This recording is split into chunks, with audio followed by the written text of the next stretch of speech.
kaigsuunang ubayanon. Tuguti ko sa pagtimbaya sa tanang katawhan sa lungsod sa Ubay. Atol ni ining ika-173 nga selebrasyon sa kasumaran sa atong mahal nga lungsod.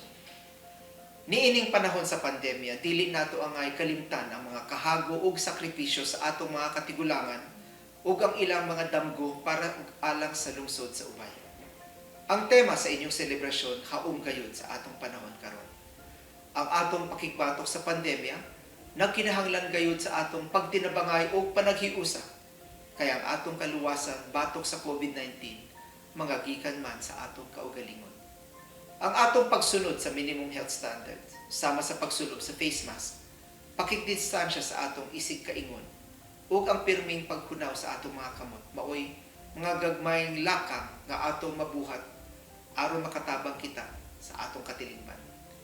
Klase-klase ang atong kasinatian samtang atong giatubang ang dakong hulga sa pangluwas. Apan, dili mahimo nga atong hunungon ang pagkabot sa atong mga damgo. Damgo nga magdala og kalambuan sa atong kinabuhi ug sa atong lungsod. Busa, suklan nato ang pandemya. Dili pwede na mahadlok ta og mutago na lang sa atong mga panimalay. Maghiusa kita sa pagsukol sa COVID-19, pinaagi sa mga proyekto sa agrikultura, pagkaon o pagpanghatag sa tubig sa atong mga kabaranggayan. Ang 1 million peso na water project grant gikan sa kagamhanang probinsyal para sa Ubay andamda nga ihatag sa inyong LGU. Ato pod giistudyohan karon ang pamaagi sa pagtabang sa Uwasco Water Cooperative ug ang pagdevelop sa Lumangog Water Impounding Program. Ako pod ipahibaw kaninyo nga apil sa karong tuiga nga 2020 provincial government budget ang 40 million pesos para sa Barangay Bulilis ngadto sa Mabuhay Ubay Road padung sa Bayungan San Miguel. Ato pod ipahigayon ang pagpanghatag sa kada pamilya sa Ubay, ang contact tracing card ug 8 kilos premium rice. Magtinabangay ta aron dungan natong makabuot ang atong kaugmaran.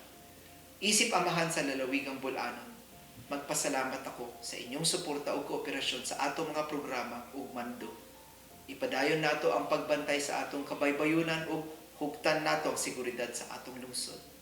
I wish you all a happy and safe celebration of your 173rd founding anniversary. Daghang salamat ug magapanalangin ang Ginoo kaninyong tanan.